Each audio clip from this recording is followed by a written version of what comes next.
G'day everyone. For today's discussion, we are going to be talking about the history of the Archons and the humans in Fragged Empire. But I just want to wish everyone happy Queen's birthday here in the Down Under colonies. We still love that old ditty, but yeah. Hope you're having a great day off. Okay, let's jump into this. So firstly, as all you guys know from Fragged history, the humans have died out and they genetically engineered the Archons to replace them, and the Archons took over and the Archons started creating all the different species. The big war happened and all the Archons died. But let's jump into some of the specifics of it. Okay, so firstly, what do the Archons look like? So I had this artwork done for Fragged Empire First Edition, and I was really going for, the Dr. Manhattan vibe. And the reason for this was I wanted that idea of the humans were trying to create a more perfect human. They weren't trying to create something new. They were just trying to create a better version of themselves. And so my thinking was that they would have engineered a species that was effectively bigger, stronger, smarter, just better. Okay? Yeah, but I'm starting to rethink through this a little bit. So once I get the time and my artists become available, I want to do an updated picture of the Archons. I'm not 100% sure of what they look like, but I think I still want to stick with that, a more perfect human sort of vibe. Okay? Another thing about the Archons was that as they were doing genetic engineering and developing their technology and knowledge in that area, they would also modify themselves.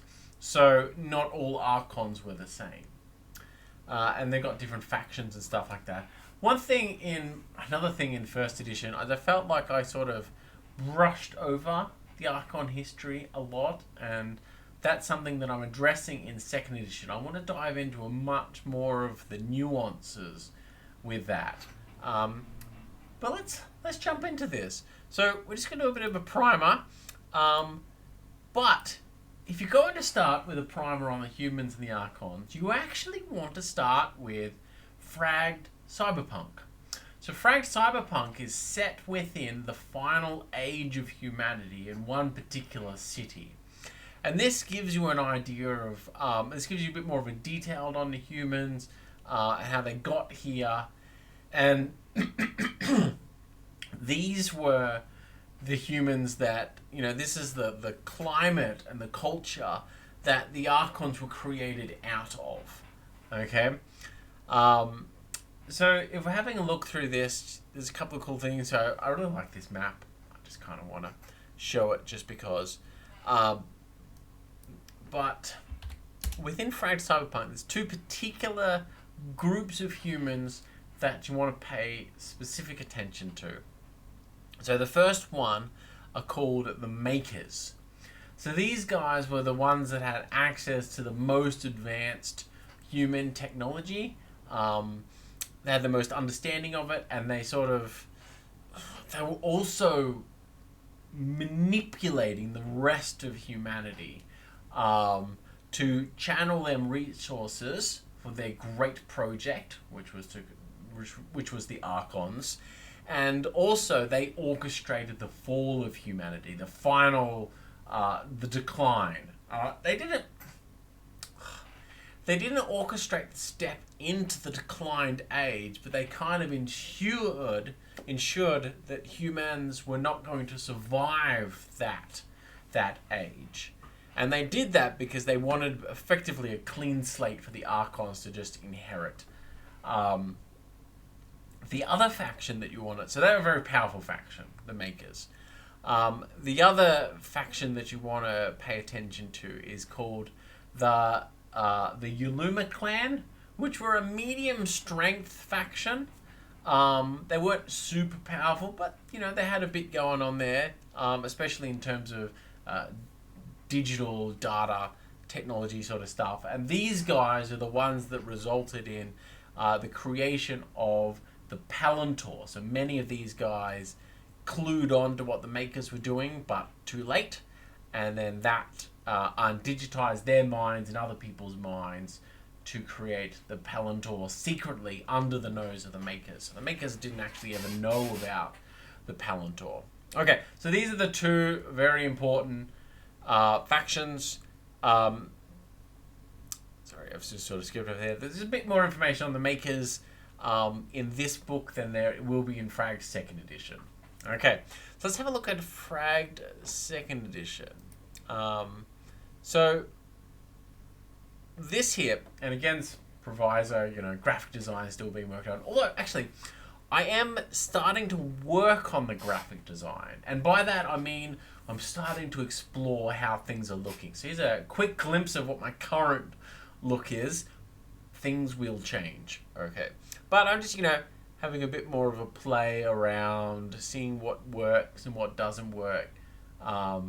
Muting some of those colors down and yeah, but anyway, that's once I figure that out, I really look forward to showing you guys the final thing there. But okay, so this map, this spread here in the lore book is the timeline. So most of this is dealing with the Archon Empire, and so you've got humans here, and then the Archons here, then the big war happens. Then the Years of Darkness, which is 100 years after the war, and then the Years of Rebirth, which is the current sort of age. And you'll also notice along here the times are all different. So this is like just 10 years, and there's 100 years. And the Archons, the Archon Empire lasted for a bit over 3,000 years. And humans is presumed to be, you're looking at a bit sort of like 12,500 years. But again, that's just wild speculation. Actually, no, sorry, that's 12,000 years since they did the reality fracture, which resulted in the ley lines and the ley dust. Okay, so before that, you would presume that humans were basically just in the Sol, our current system. Okay, so this is when they started to leave Sol and journey amongst the stars. Okay, let's dive into some of the history here. Let's have a look at the humans first. Okay, so this here is touching on their history, and I'm going to read some of this out for you. I'm not going to read it all to you, otherwise we'll get too long, and I want to make this a shorter video. Okay, just a bit of a primer. Okay, so let's touch on all these topics. I'll give you a quick overview. So humanity, basically, the big thing for humans, okay, is their creation of the reality fracture, which resulted in the ley lines, and the creation of titanic robots that are still to this current time going around terraforming worlds in an automated system. So those are the two giant legacies that are still around, despite the fact that they created the Archons, but they're all gone. The humans were experts on electronic technology specifically, but they pushed electronic technology so far that it kind of borderlined on magic to our minds. Okay, so that's kind of, yeah, okay, let's just jump into it. I'm rambling. Okay, so firstly, the mythical Earth. So Fragged is set in our universe, okay, in the Milky Way, presumably around that. But think about Earth as like, nobody knows where Earth is, whether Earth or the Sol system are still around, what happened there. And it's kind of thought of like this mythical Garden of Eden. Not in terms of like it's a perfect place, but rather it is this legendary, mythical birthplace of the humans, which then sparked off the creation of everybody else. Okay? And then the reality fracture happens. Again, this is kind of going so far back that nobody knows how it happened. And humans slightly broke the universe, which created all the ley line cracks, which then created the ley dust, which is used for FTL travel. And again, it's so far back, people aren't quite sure how it happened, and the humans had long forgotten about how this actually happened by the time they were towards their final age. And after the reality fracture, humans achieved a electronic technology-based singularity. And so what this means is, so imagine technology is sort of going up at sort of this rate, all of a sudden it just goes and spikes. Okay, starts going up exponentially. And at some point humans reached that, and that ushered them into what is known as their golden age. And humans just basically terraformed as many worlds as they could. They created these giant robots that were then automating the terraforming process, and they're still working to this day. And humans were basically, it's like a post-scarcity society, but not just in terms of resources, but in space, like areas they control. So you started getting very small human towns or cities all by themselves with a whole planet. But during this time, humans stopped intermingling. They stopped traveling. They kind of started losing motivation. And this is dived into a lot more detail in the Fragged Cyberpunk book. And you end up having, people plugged up to machines that are like perpetual entertainment machines and stuff like that. And they really they stagnated. And not only during this time do they start to lose the knowledge about how to create and maintain these contraptions that they created, but also their genetic structure started to go thin. And that's when genetic erosion hit. So genetic erosion is basically a lack of biodiversity within the genome. And when this came about, you started getting lots of birth defects, and lots of sicknesses and illnesses started flooding through the human population, and they struggled to really deal with this. And out of this time emerged a faction called the Makers, and these guys basically started orchestrating a plan to save humanity, or as they did that. And so you started getting humans salvaging up bits of technology and stuff, and they started gathering into cities for the sake of survival, pooling what resources they had to start fighting off these sort of sicknesses and problems that were starting to pop up, lots of fighting and things like that. And they entered what is called the Age of Gnawing, which is the final age of humanity. And it lasts, I believe it's for 200 or 300 years. Can't quite remember off the top of my head. But at the end of this age, once the Makers had basically played all the different factions against each other, harvested all the resources, and the Makers created the Archons. And then after the Archons were created, the Makers effectively allowed themselves to die off. So it was that the Archons could have the keys to the kingdom, so to speak. So in the book, we've touched on sort of three important factions. You've got the Maker faction, which we've already talked about, the Uluma clan. You've also got the Keepers. So these guys were the ones that were responsible with maintaining the jump gates, because humans also long stopped using spaceships because they harvested those, and they started having jump gates where people could walk through them. And they were effectively tools of the Makers. Okay? Then we start getting onto the Archons. Okay. So,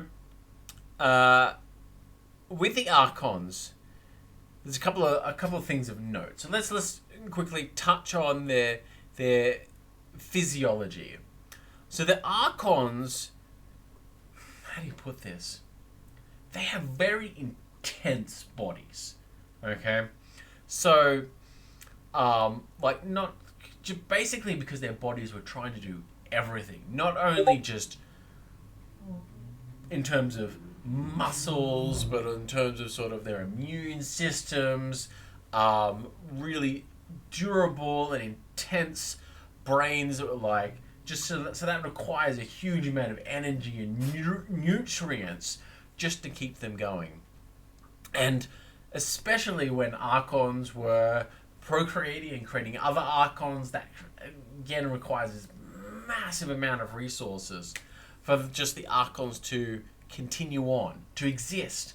And the makers thought that the Archons would continue their route of creating, better technology, larger amounts of automation and bigger reactors to provide all their sort of social needs, and that's how they would provide for themselves. But instead, the Archons, because they became obsessed with the nature of their own creation and not wanting to follow in the footsteps of their ancestors, i.e. specifically electronic technology, exploration and terraforming, and the Archons wanted to create lots of new species, so they created some species to be resource generating species. And they were using the same algorithms and distribution systems, resource management systems the makers were used to funnel resources from these created species to themselves, not only for their own needs but also their own projects and stuff like that. So, for example, the Kaltorans, very effective society that generated a huge amount of resources, and a lot of that was being funneled to their Archon masters.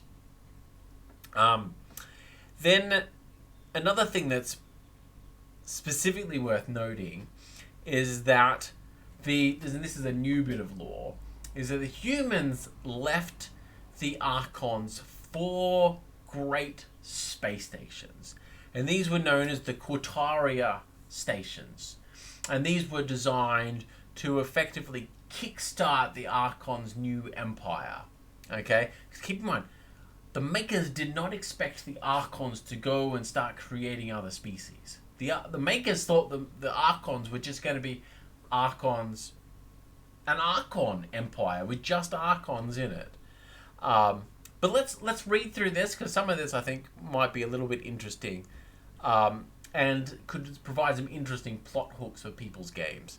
So, the Archons had no known world of their own, instead living throughout their empire, where they were served by large staffs of non-Archon attendants, guards and technicians. The only places that they considered truly their own were the 4 Quataria space stations that the humans had made for them. All were heavily modified over the millennia and went missing during the Great Exion War. The first station, Arcadia. This huge cube-shaped station was destroyed during the first millennia of the Archon Empire when it crossed a ley line that sent portions of the station through time. It was salvaged and rebuilt in Kumba, the capital system of the Ursai. It was captured just before the Great War by traitor Ursai forces and used to funnel Nephilim infiltrators out into the Archon Empire. Idonai. I'm probably pronouncing it wrong, but yeah. This disc-shaped space station was the first to be retrofitted with gene-weaving technology, taken from the very labs that created the Archons. As the smallest of the Quataria stations, it was relatively mobile and... Sorry, keep burping. Smallest of the Quataria stations, it was relatively mobile and spent much of its time moving about the Archon's empire. Yet it would always return to the Kaltoran nation, which it helped to create. It was last sighted fleeing into Mondian space through the Halo Nebula. Paradise Station. No one knows where the inverted pyramid-shaped Paradise Station resided, as its location was always hidden from public knowledge. Paradise is thought to have been the least modified of the Quataria stations, and it is said to have created both the Legion and the Mechanids. If true, there is little doubt that it is currently under Mechanid control and houses a Palantor network. Zana. The golden sphere-shaped station that resided on the edge of the Twilinga capital system of Prism. Zana was the birthplace of the Exions, and was destroyed by the final Exion itself during the Great War. Zana was the grandest of the Quataria stations and housed their most advanced laboratories, and seated the Archon Parliament before the Fractured Age. Okay. Then, as we know, the Archons went on to create the Exions, which, that all didn't go well. But what happened with the Exions is that this was really the rebellion of the first Exions and the escape of the one that would go off and come back with the Nephilim, was that this ushered in the Archons' final age, called the Fractured Age. So this was a time when the Archons started to distrust each other. They pulled away and split into more defined factions. So you're always going to have all different factions, but they were fairly united still in that they had like a common cause. We're going to try and create the perfect species. But during this Fractured Age, they became much more defined, these different groups. So I won't go into detail, but these are the 6 example Archon factions. You got the Divine Circles, which these were like the traditionalists, the ones who were like, we want to return to back how the Archons were when we're all united, and that just happens to be with us on top again. Okay? The Gnawing faction. So this is the group of Archons that didn't have as much as the others. They didn't have any species that they had created and that were serving them, and they actually disappeared before the Great War. So it's actually presumed that the Gnawing faction had actually journeyed off into uncharted space and had probably met with an untimely demise by the Exion and the Nephilim, or maybe they're still out there. We don't know. Then you got the Triumvirate, so these are the ones responsible for creating the Legion, the Halo, and the Unending, and the Exio Integrum and Exio Verum here. So I won't go into all details of that, but you've got these different sorts of factions and these different types of Archons. But not only were they philosophically defined from each other, they also were biologically different to each other. So Archons were kind of big with modifying themselves with stuff that they'd had designed for the creatures that they created. Okay, so you could imagine probably the genetic memory thing that the Kaltorans had. The faction that created them probably started putting that into them. And so these different factions started taking on different physiological traits from each other as they were separated for hundreds of years. Cool. Okay, so that pretty much gives you a giant primer on the humans and the Archons. We won't go into all the other details. So the one last thing I will just... So this area here represents the Archon Empire, okay? And each of the different sections are a different species, a servile species, a nation that was under their control. I've purposefully put this border here so you can see it sort of trails off. So and this is because I want GMs to design exactly how big the Archon Empire with. It maybe this is the edge. Maybe it just pokes out a little bit and that's it. So the Archons only ever occupied a tiny bit of space. Or maybe this was a massive empire with, millions of stars. And if so, maybe this is just one tiny edge Okay, this just happened to be where the Exion first attacked. And for reference, the Exion and the Nephilim attacked through here to start off with. Down here into Twyfar space. So this is Twilinga space here. Then you got the Ursai, Kaltorans here, and then the Mondians here. But all of these are also unspecified, so you can discover what's out there in your own games. Hopefully that helped. If you guys have specific questions about some of the factions, the humans or the Archon factions, just let me know in the comments beneath, and I will I'll type up a bigger answer. But I wanted this a bit of a shorter video.